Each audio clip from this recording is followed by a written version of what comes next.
You're listening to Prosperity Report, Love and Money Podcast, the relationship podcast that helps you feel more confident financially and romantically. We do this by giving you actionable ideas to help you stop comparing and start repairing your mindset, your money, your relationship, and your life. I'm your host, Mandyy Thomas, best-selling author, international speaker, hypnotherapist, and financial therapist. Let's grow with the flow together. Enjoy the show. This episode is brought to you by my free Money Mentality course.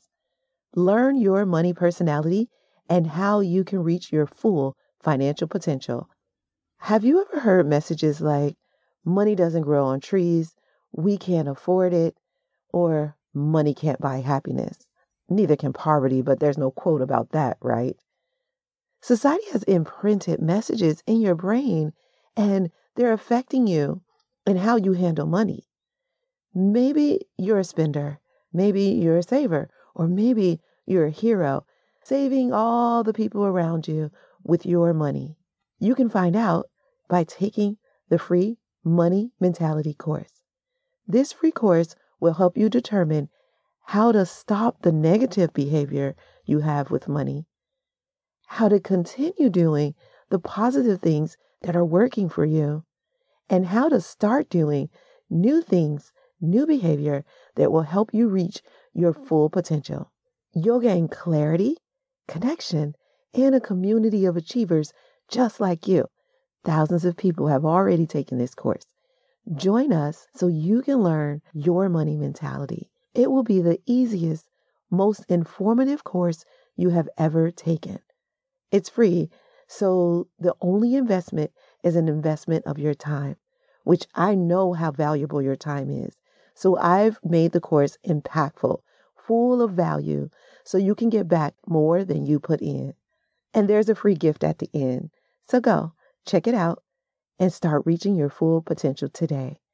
Go to KenayQuarter.com/money-course. It's a small investment to make a big impact on your life. Again, that's KenayQuarter.com/money-course. Take the Money Mentality course, gain clarity, connection, and a community. Go to KenayQuarter.com/money-course. I'll see you there.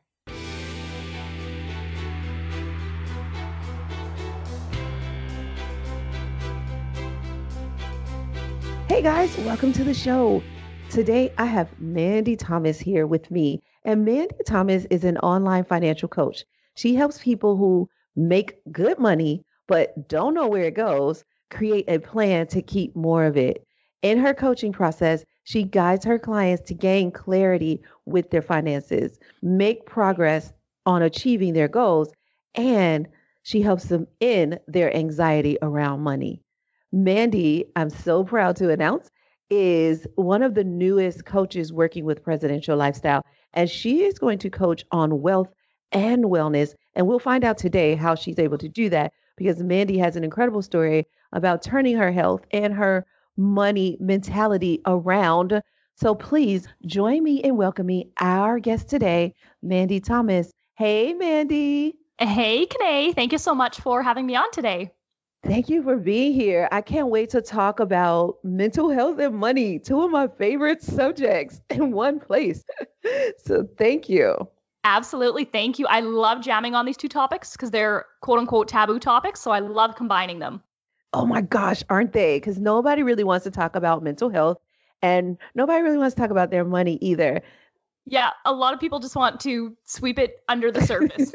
Yeah. And I joke about it because, as you know, I call myself a financial therapist. That's my title. And so I just put two words in my title that nobody wants to talk about: finance and mental health. It's like therapy and money. No way. Not doing that.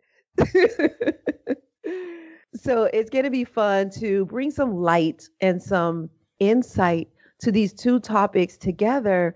But before we jump in, I ask every guest, what is your idea of prosperity? So my idea of prosperity is really having the freedom in my life in all pillars of life, not just one area, but really bringing all of them together. I know a lot of people talk about financial freedom, but I want to have that also in my physical health, in my mental health, in my relationships. To me, prosperity is all areas of life. Like I think of my quality of life in everything, and it's just being able to do what I want when I want with the people that I love, and everything that just really makes it so I'm living a full life, because you can have a lot of money but not be very happy. So it's that mental health, it's the relationships I have in my life. It's really encompassing everything all together. Yeah, I like that. I love when you said doing what I want when I want. I love that freedom. So I would love to start with hearing a little bit about your story and how you shifted your mental health and the anxiety you had around finances. Because if I remember your story correctly, it wasn't that you didn't have enough money. You made good money, like you talk about your clients that you work with, make good money, but you still had anxiety over money and it was affecting your mental health. So can you tell us a little bit about that? Absolutely. So growing up, we didn't have a lot then as kids. We came from a family where we didn't have a lot at that point. And from a very young age, I knew that I had to be the person in charge of my finances and I had to manage them really well if I wanted to live a life that was different than I did as a kid. So growing up, I was basically a money nerd. I read as much as I could. I studied people who were other than my parents. I learned a lot from reading books and I was implementing it in my life. I wasn't just taking in the knowledge, but I was really just testing everything out. So I became really, really good at saving my money, at managing it. I began my first business when I was 11 and then my second when I was 14, because when you're a kid that lives on a farm, it's really hard for you to make money somehow. So I went to school then afterwards for my post-secondary. I took engineering because growing up, my dad always said, go to school, get a good job. That's, basically that's all he really knew about how to live a life with less financial stress. So that's what I did. So I went to school and became an engineer. I was making six figures. I was managing that money really well. I didn't have any debt at all. I was doing really well. But it's so interesting because at that point in my life, I actually had the highest amount of anxiety around money as compared to before when there were periods of time where I was struggling. And I felt so uncomfortable. Like I couldn't talk to anyone about this because making a six-figure income, no debt from the outside, it was almost like I was doing so well. And I technically was. But I was living from a mindset of, oh my God, what happens if I lose this job? What happens if I lose all the money, everything that I've built up? And I have to go back to living a lifestyle where money was so scarce. And it just was those thoughts. So I was really good on the technical side, the left side, but my money mindset was really, really poor. I kept thinking, I didn't think that I was abundant. I didn't think, if I lost this, that I could make more, I was a very resourceful person, but I never had the mindset of, if something does happen, you will be resourceful and you can get yourself out of it. So for me, I didn't open up to anyone because I was so scared that people would say, we wish we had your problems. Like there's nothing wrong in your life. Like just get over it. You need to just get over it. And I was really scared that someone would say that, especially someone close to me. So I just kept it in. And what happened was this high stress, it started to lead to anxiety for me. And then our bodies, as you know, develop coping mechanisms because they don't want us to feel pain. And our body doesn't know the difference between a mental pain and a physical pain. So my body was reacting the same way it would if I was physically running away from someone chasing me or a tiger chasing me, like way back in the day when it was that fight or flight was getting you out of the situation. So for me, it was constant. My body was just on fight or flight mode all the time. And my coping mechanism that I developed from the anxiety was actually binge eating. I would eat really large amounts of food to try and bring in that feeling of calmness from the dopamine that you get, high sugar. Yes. And it was now I also felt the sense of shame and guilt because I knew a lot about nutrition and I was doing this and I couldn't get over it.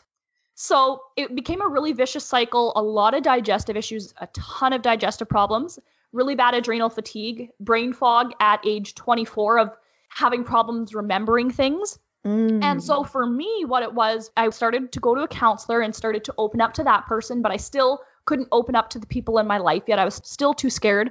So then I began working with another coach and I opened up to her first about being finally honest about why I truly had the anxiety in my life. And then after that, it was working on that money mindset. And that's actually how I was able to really honestly get a second chance at life because I was struggling so much when I was 24, 25 years old with my health. It was so depleted. But by really working on that mindset side, which was what I really struggled with the most, I was able to put everything in my life back together. I was able to overcome the anxiety. I was able to sleep at night, have more energy. Honestly, my entire life completely changed. And what I realized was I had went back to school in the meantime to study holistic nutrition because I thought I wanted to help people with the nutrition side the most. But when I was away at school, it was fascinating. I connected the mind and body and realized that the stress in your life, how it comes out in your physical and mental health. And I went, oh my gosh, like that was me really putting the pieces together of what I struggled with, how it led to my health problems and what I overcame. And I went, if this is what happened to someone who had a perceived financial struggle, not even a true struggle, I was not struggling month to month to make payments, then what about all the people out there who don't have the financial habits, who don't have that financial knowledge? What about those people who are going through that? It has to be even worse how they're being affected than how I was. And that's what made me realize I really needed to help people with what I was good at. And that I also went through this for a reason, so I could be able to talk to people from money on a totally different standpoint than only talking about numbers, but talking about how your entire life can completely change your mental and your physical health when you work on the thing that is causing you the most stress in your life. Yes, so good. I'm so glad that you made the connection between your money mindset and your mental health and your physical health. And I'm also glad that you know that people need help on both ends. Because what I find is that a lot of times, just like what you experience, people are trading that anxiety for food. It may not be binge eating. That might not be it. It may just be that they eat chocolate all day long, or they have this cupcake addiction and the cupcake is making them feel better. So even whenever they get money stressed, they go to cupcakes. I notice that food has a lot of those connections. And it's usually not, oh, I eat kale when I get upset. It's not like, oh, I grab an apple when I get upset. No, it's usually something that it's probably not going to do the best for our bodies. So it's so awesome that you brought all of that together because people really need guidance in that area, which is why I wanted to work with you here at Presidential Lifestyle so much because I think that connection is so very important. What would you say, and maybe not even working with clients, but just knowing of what you know of society and the world, what brings the most anxiety and stress when it comes to money? What I find is it's the thoughts that you're replaying over and over again in your mind that then cause the feelings that you're having. So for me, that anxiety, there was a physical feeling, like it felt like everything in my body was speeding up really quickly. It felt like all of a sudden I was really, really reactive. But it wasn't like the anxiety just came out of nowhere. There was first a thought. I would maybe be triggered by something. Something would just pop into my head in a negative thought. And then basically that negative thought would then compound. I would take that negative thought and I would go to the worst possible case scenario. I went down that rabbit hole. And that is what's so often that we do. And then when you get at the end and basically it's you're homeless, you have nothing, everyone's left you, you don't feel very good. And then that causes you the anxiety. So it's when we have those thoughts that play over and over again. And as you know, we have literally 90% of the same thoughts today that we had yesterday and the day before. So it is truly, we need to get back and really start to reprogram those thoughts and the words that are popping up in our head. Because for me, it was the same thoughts that I heard when I was in my 20s, making that six-figure income. I was managing it well, but the thoughts that I had were the same things that my dad said to me growing up as a kid.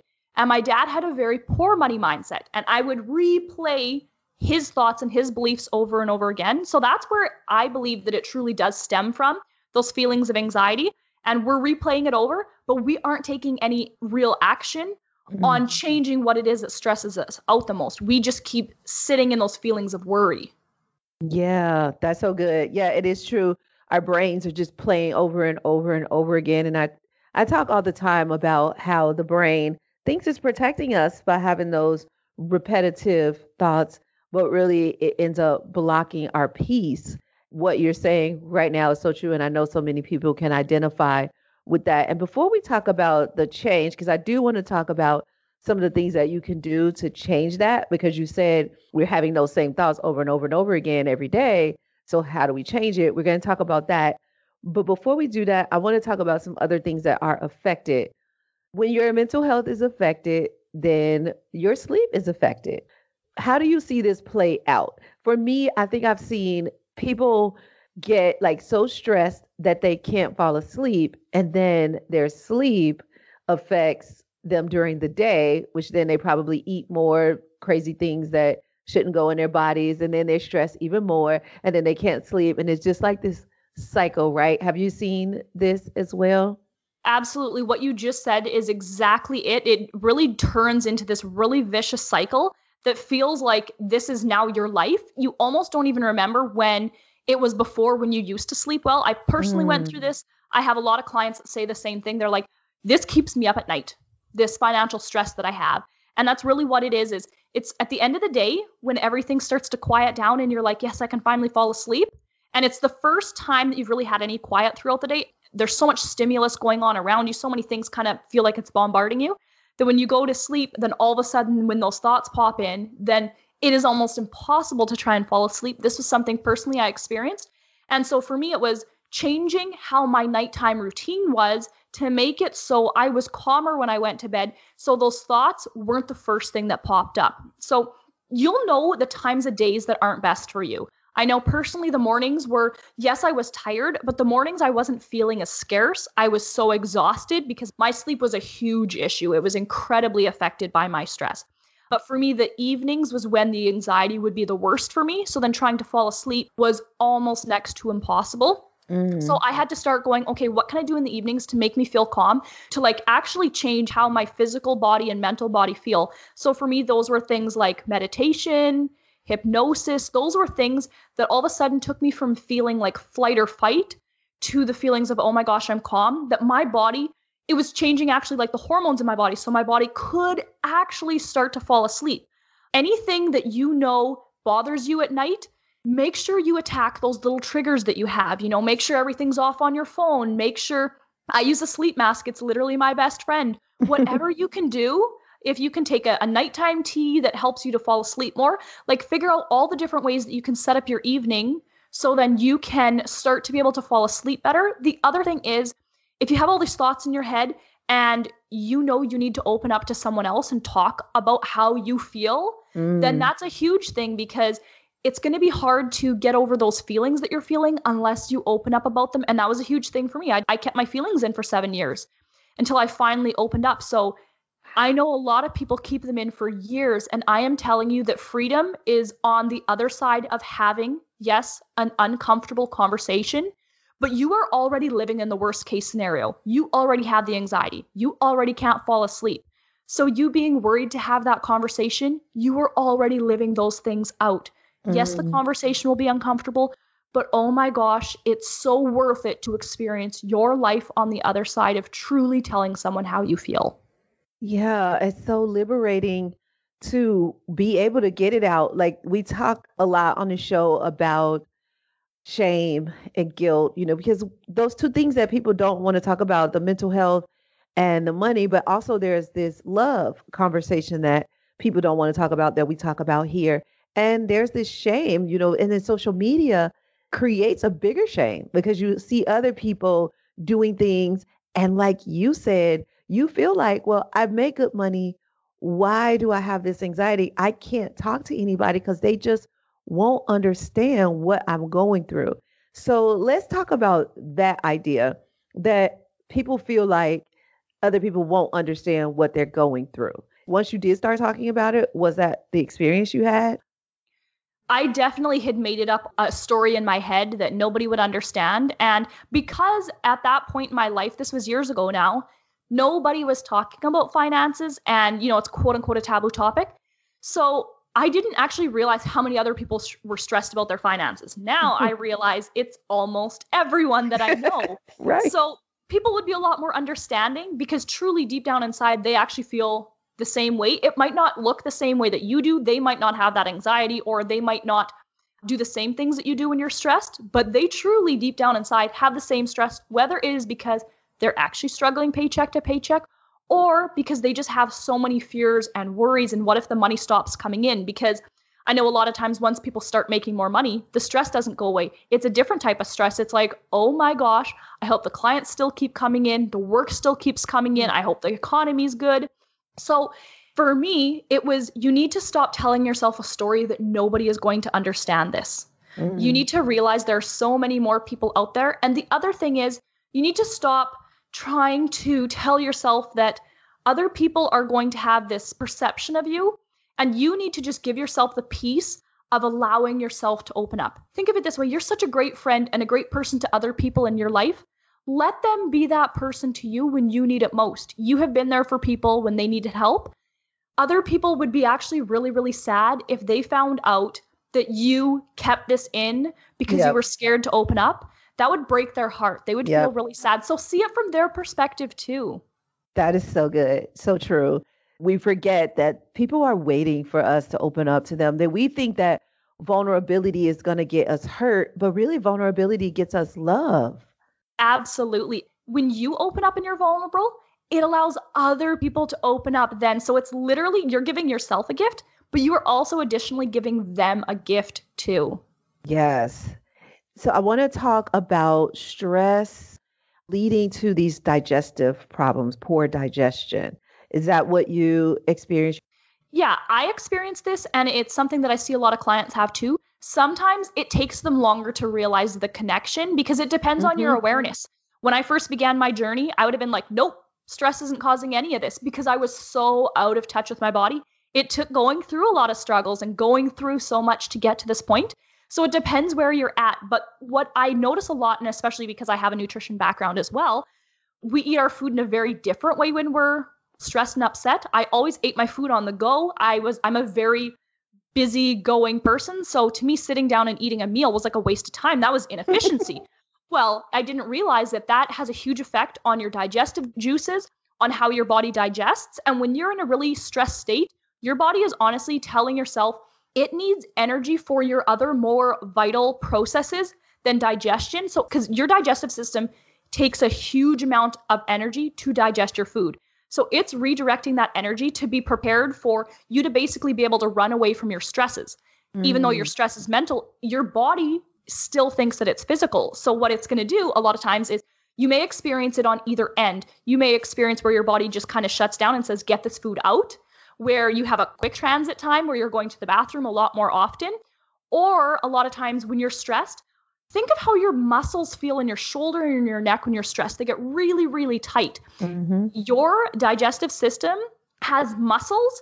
And when you're stressed, those muscles will tense up and they will literally hold the food in. So now maybe you're on the end of not going to the bathroom, maybe once every 3 days, which is not normal. And it's not your normal either. If someone tells you it's your normal, that is not true. So for me, I had both ends depending on what part of the experience I was going through. And so my digestive system has completely changed because I changed the way I ate. I changed so many things about it that now my gut health is so much healthier than what it used to be. And our actual gut health is very different when we're stressed than when we are feeling a lot more calm and peaceful in our lives. Yes. So you talked about your body and the energy. Your body is taking that energy and saying, let me preserve it. I'm not going to take the time to digest food right now. I'm going to preserve this energy from the saber-tooth tiger or the mountain lion or whatever that we're going to have to run from, because clearly there's something wrong because I feel under stress and I got to be prepared. So instead of doing that, I know from my studies that the body cannot be under anxiety for more than 20 minutes at a time, or it will shut down. It'll just begin to rest. It's like, because that's about as long as it's saying you need about 20 minutes to run from a saber-tooth tiger, basically. And so the body is like, about 20 minutes is how long it'll take you to get away. And based on the things that we've set up, you should be able to run away from this thing. And in 20 minutes, I'm going to shut down and I'm going to stop this so that you can rest and kind of rejuvenate. But if we're never resting, then we can't rejuvenate, which means we never have the energy. So talk about the connection with the energy, because it sounds like if you're not eating right, you're not sleeping right, and you're not digesting your food, then the next thing that's going to go is your energy. You're going to start drinking a ton of coffee. Absolutely. And that's one of the first things that people do. And so my energy was hugely affected. I was a person who I've never been a nap person in my life. But when I had all of these health problems, I was literally just trying to get through my day. So on my days off, it wasn't like I chose to have a nap. It was that I almost passed out on the couch walking by it. It was so bad at that point in time. And I never knew if this was going to improve. I never knew if I'd get my energy back. And it was incredible to see that as I started to talk about this stress, as I started to make different improvements in my life, then all of a sudden my sleeping issues started to get better. And the one thing I really want you to think about is there's two different approaches you can take to something. You can take a Band-Aid approaches, that would be more like sleeping pills. Or you can, what is really going on here? What is causing it so I cannot fall asleep? I cannot stay asleep. What I really encourage you is to go deeper. Don't just go to the surface level, but go so much deeper. Because I was looking for quick fixes for a really long time. That's what I was doing. And that's also why I wasn't getting the results, because I was never getting to the actual challenge in my life. I kept trying to Band-Aid it. And that's all I kept getting was more and more frustrated and more sick. And my energy still suffered the whole time. So when you start to improve that, your sleep improves. And then because your sleep improved, the next day, you're not as exhausted. Your tank starts to get a little bit more full because your tank is so depleted. There's nothing left in there for you at all. And this was another thing I want to remind people of. A lot of times people think that it's just making more money will solve your money problems. And I want you to know, when I was making six figures, didn't have any money issues, I was not living a fulfilled life because my health suffered so bad. Instead of going somewhere, I had to stay home and sleep. I had to stay home because I physically did not have enough energy. I had a 40-minute drive the one day, and this is where things started to really, perspective was really hitting me, was I had a 40-minute drive, and if I'm tired, I'm great at pulling over. I don't have a problem with that. But in a 40-minute drive, I had to pull over to sleep 3 times. Wow. Because my body was so exhausted. Your body should not be like this. This is not normal. But when you have high stress in your life that you're not addressing, this is what your daily life can be like. And so just making more money does not mean your life will improve. You need to really get at that stress. You really need to get at what's at the root of it. And that's when your energy will come back. I almost never nap anymore. It's not even something that crosses my mind. But at one point in my life, that was all that consumed me. And I didn't know if it would improve. I was just waiting to see the light at the end of the tunnel. And it felt like it was never coming until I finally went, you know what? This thing that's bothering me the most, maybe this is what's actually going on. And it absolutely was. Yes. So you talked about, guys, Mandyy wrote a blog all about this, and I read her blog. And so I am going to link to the show notes on this blog and actually some other things that she's written because she has great insight. But one of the things you talked about earlier and also in your blog, we talked about how the binge eating, that was your way of compensating for what you didn't have, like fulfilling yourself. And some people spend in order to fulfill themselves. Some people, maybe they are promiscuous to fulfill themselves. So really, you have to look at your habits because you talk about habits in your blog. So what habits are you creating to fulfill these needs? And for you, that was binge eating. You also put in that blog a picture, like a kind of before and after picture. And I know people can't see it right now, but I'll link to it so they can see it. But talk to me a little bit about what that picture was illustrating. So I took a picture that I thought I would never show anyone. I took it for me. And it was when I was feeling basically my most shameful, and I had went through these binges, and I look like I'm probably over 4 months pregnant in it. And it was just from me going through the cycle. And I wanted to come out on the other side of it. I knew that maybe someday I'd want to share my story. I didn't think I'd ever share the photos. But the reason that I share the photos so openly is because I want people to physically see, instead of just hearing about stress eating, I want people to actually see what that looks like. And I'm a very slim person. And so it made a really big difference on me. It affected my whole entire life. The confidence that I had, I'm going to say this as well, it affected my sex life because when I felt like that, the last thing that I wanted to do was be intimate. So it affected so many things. And I wanted people to see The other picture was not after I dieted. It wasn't after changing. What that was me just overcoming that stress. I didn't reduce calories. Like I didn't go on some crazy transformation. It was, this is how your body responds in a way that is really calm, and how all of a sudden it naturally came off because I was able to control the anxiety and it stopped leading to those binges. And another thing, I was almost uncomfortable around food because I felt like I couldn't control myself. But when I worked through what was really going on, that anxiety and the financial, the money mindset, all of a sudden I didn't have any cravings to go eat that sugar. And my body literally just went back to the weight that is healthy for me. And so I want people to see that so if you think that you just need to go on a crazy diet, you're not actually addressing what's going on either. That's not going to solve the problem. It actually probably is just going to make it worse. So that's why I included that in the picture. Oh, yes. And also, sometimes your body doesn't even respond. You can go on a diet, you can work out, and your body will not respond. You will not lose weight, and you'll wonder why. And a lot of it is because you're unhappy, you're stressing out, and that unhappiness is creating that weight, is creating that maybe the blemishes on your face. Because I even noticed that your skin changed when your stress was reduced. Absolutely. It really affected everything. Like it wasn't just, my physical body, but literally my entire life changed. And I just wanted that picture to kind of illustrate for you to look at it and say, you know what, maybe this has something to do with what I'm experiencing in my life. Yep. So I want to talk about confidence because you brought that up, and that is a big part of this show and everything that we do at Presidential Lifestyle.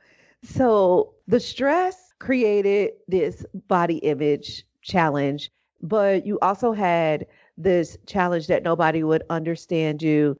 So there were all of these things in the way of you having confidence. Tell me about how you started to get your confidence back. So for me, I definitely had to do affirmations. Those were really, really helpful to me to start to see myself differently, because I'm really an A-type personality by nature. So I'm super critical of myself. So I needed to replace again those thoughts and words that I was feeling about myself. Another thing was just getting in tune with my body again and not looking at my stomach and hating myself, because there was no way that I could hate myself to feeling confident.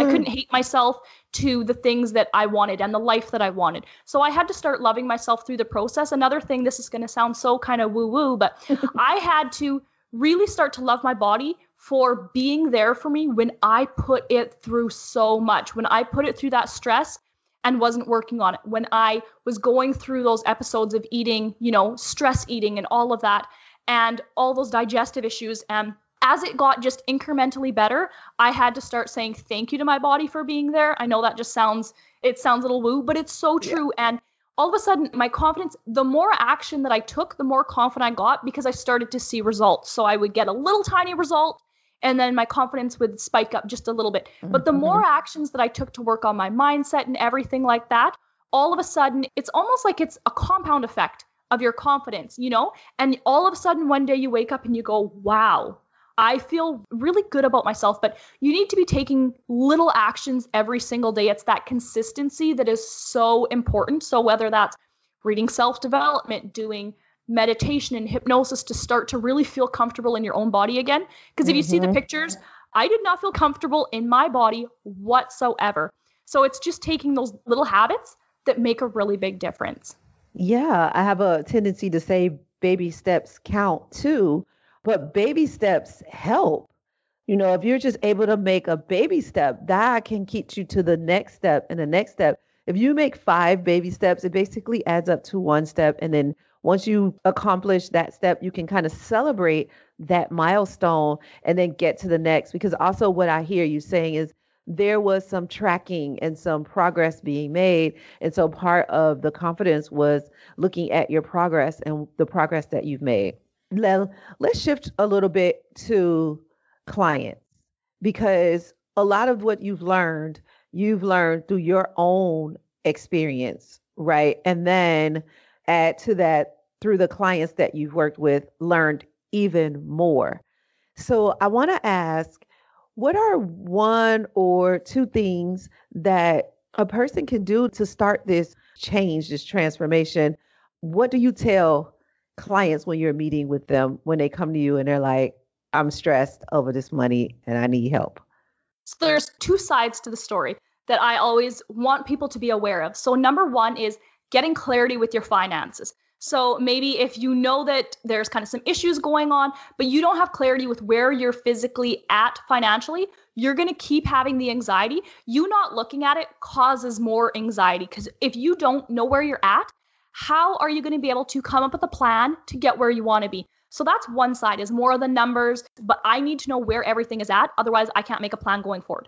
And then the other thing that I tell them is you're going to have to work on your mindset, because if you have the same mindset, the same habits and actions as what you have always had around your finances, you are only going to be in the same situation. It takes you changing those things. So you're going to have to be open-minded through this process. You're going to have to trust me. Sometimes things are going to be uncomfortable, but that's how we get you through this. You're feeling stuck right now. You feel like you're at a plateau. To get you through this, we're going to have to make changes, and you have to be ready for that. That's a really important part, is you being ready, you committing to yourself, and then I can help you through it. I can want it so much, but unless you've made that decision and you're committing, then I can't help you. Yeah, so true. So, guys, many of you know that I stopped coaching, and part of the reason why I stopped coaching is because Mandy is doing the wealth coaching now.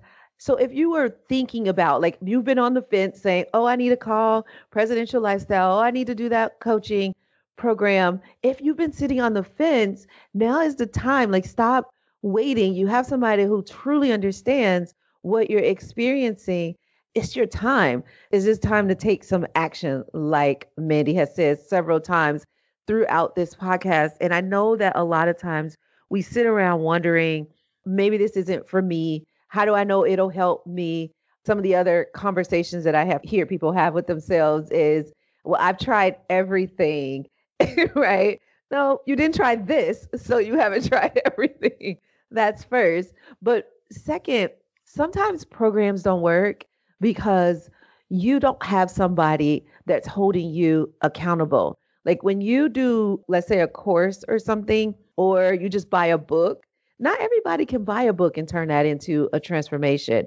Sometimes you need a coach. And that's why people like me and Mandy exist. So I want to bring that up. If you're thinking, if you're listening to this thinking, well, maybe I should, I'm going to go ahead and say, yes, you should. If for nothing else, at least do the assessment, because Mandy, what I heard you say is find some clarity. And one of the things that can help you find the clarity is the assessment. I've talked about the assessment before, but this assessment, you'll also get a chance at the end to schedule a one-on-one enrollment conversation with Mandy, because maybe you're thinking about enrolling, but you still have questions. And so this will be the perfect time. Fill out the assessment. If nothing else, at least you walk away with some clarity.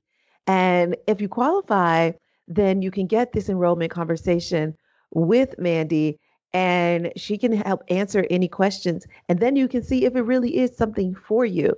So I really want to say that, because I do have one more question. And I also usually wrap it up, kind of let people know, like, this is what we talked about. Here are your points. Now go do something. So I have one more question for you. But I did want to say that because I want you guys to check out really for your own self, because we do this work, Mandy and I, we do this work because we know it works. Like, it changes lives. So you're going to go to KeneQuarter.com/Mandy, and Mandy spelled with 2 Y's. So KeneQuarter.com/Mandy with 2 Y's, and that'll be in the show notes. So you can just click on it. But the last thing I want to ask you, Mandy, is what is the best money advice you've ever received, or the advice you wish somebody would have told you? So when you're feeling really stressed right now and your life isn't where you want it to be, you need to look at how you want it to be, really get a really good picture, and then ask yourself, that person, that you in the future, what kind of habits do they have? What is their mindset? What kind of actions do they take? And you need to start doing those things now where you're at, not waiting until you become that person to then do them, because those actions and habits and that mindset, that is what is going to help you to develop into becoming that person. But you can't sit around and wait for that to happen for you. You have to make it happen. So really just closing your eyes and just embracing that and going, okay, how can I do that in my daily life? What little habits can I change? Like write down the little things that you can do every single day that help you to step into that person. So one day you wake up and go, oh my gosh, I became that person that I Yes. really wanted to be. Yeah, I love that. And as you know, in presidential lifestyle, we call that how you want to show up in the world.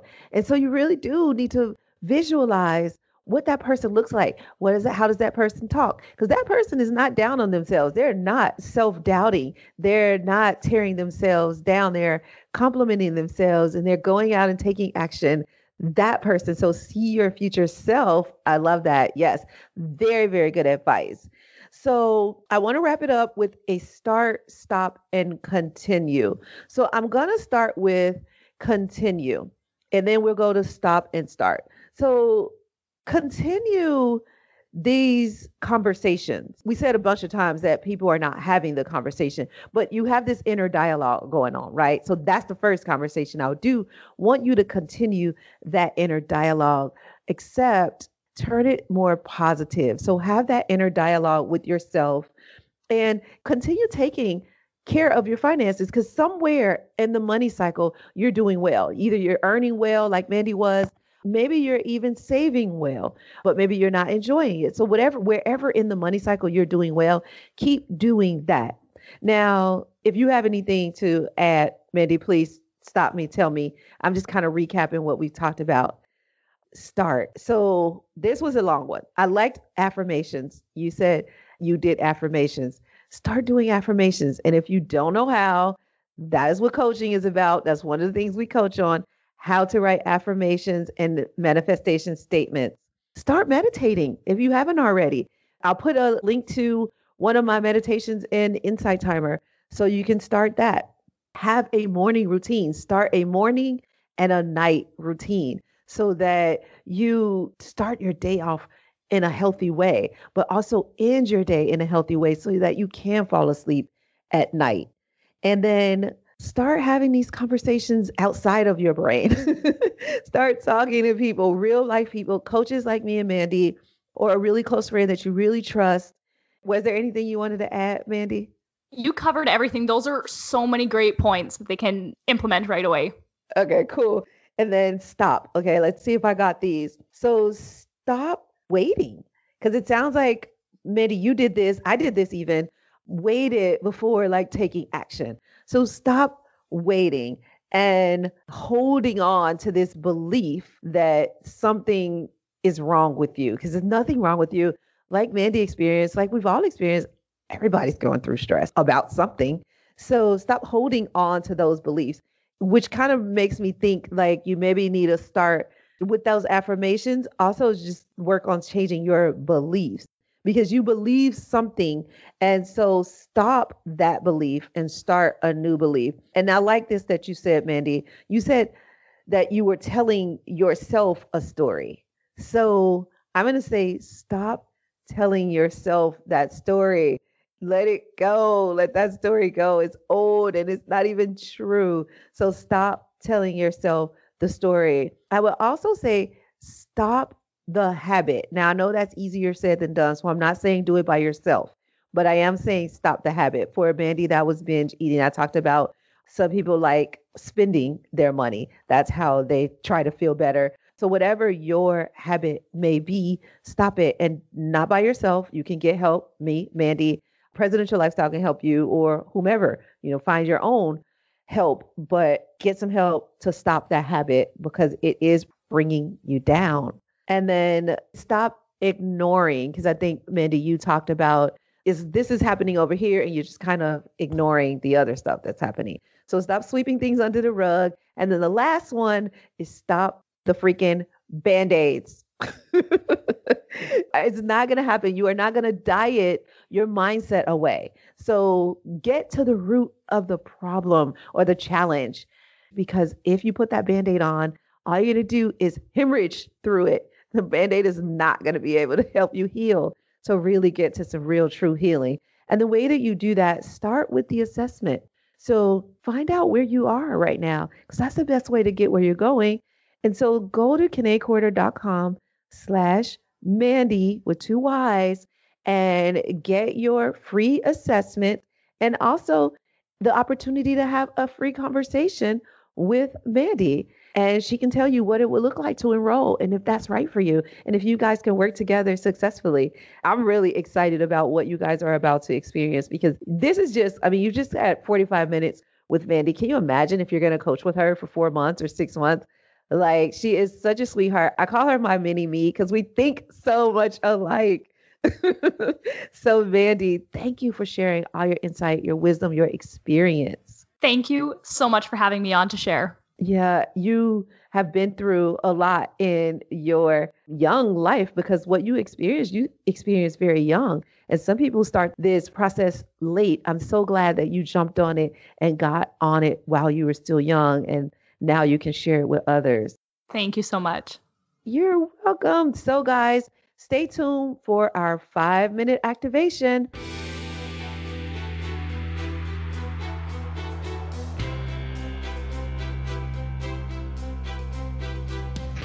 It's Financial Awareness Month. And because you are a loyal listener and you listened all the way to the end, I want to offer you a free discovery session. Go to KeneQuarter.com/discovery and you'll get a consultation with one of my trained coaches who can help you discover your idea of prosperity, help you understand why you haven't reached it yet, and give you tools that you can start using immediately to get there. So go to KeneQuarter.com/discovery. It's time for 5-minute activation, a quick financial therapy session to get you activated and on your way to increasing the love and money in your marriage. So can I get 5 minutes of your time? Just 5 minutes for a financial therapy activation. On today's 5-minute activation, let's talk about letting go and healing. It's one of my favorite subjects. You've probably heard me talk about it a lot. And just for a few minutes, I'd like us to go a little deeper, help you discover where you would like to heal and let go. Because oftentimes we're holding on to our story, we're holding on to our pain. Because believe it or not, and you might disagree with me, but you kind of like the pain. I know. You're going to say, Kene, no, I don't like the pain. I want it to go away. If you don't like the pain, you've got to stop telling the story.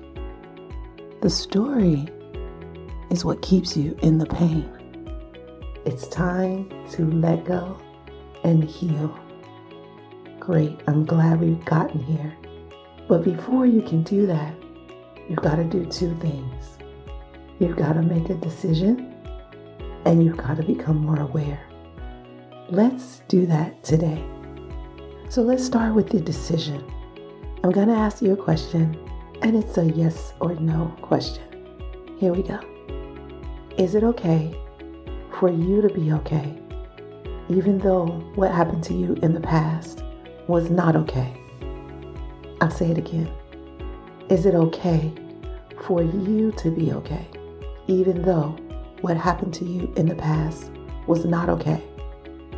Nobody is saying that your past is not real. Your past is real, but it is the past.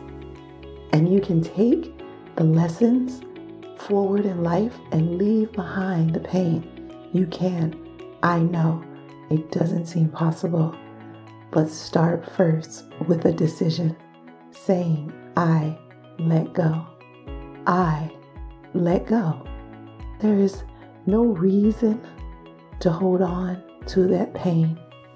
Think about it right now.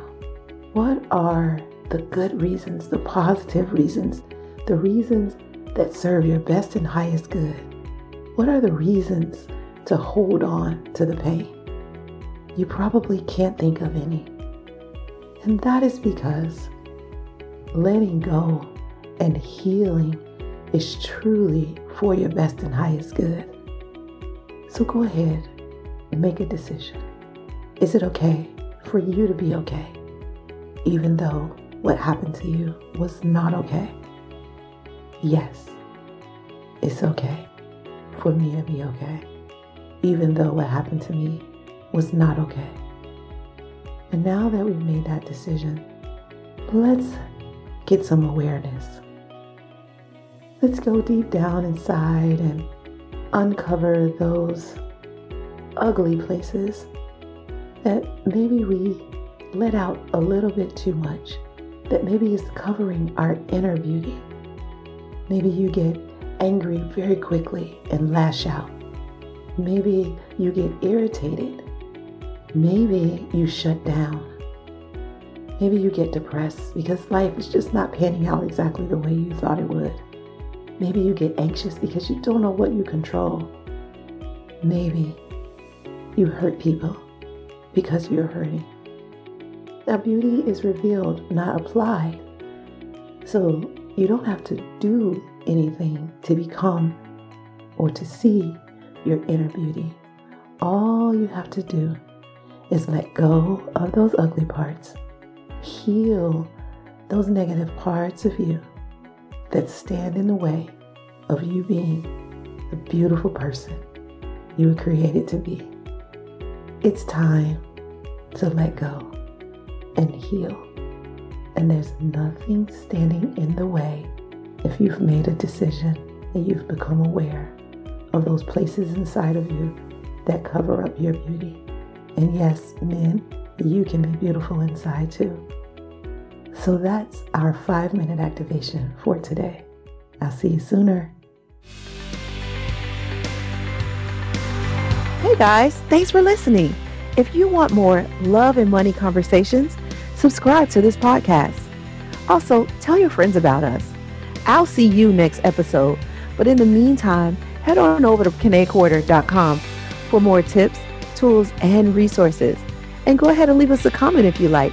We'd love to hear from you. This show is not to replace professional counsel. The best advice comes from a professional you know. The topics discussed in this podcast are general in nature and are for entertainment and informational purposes only.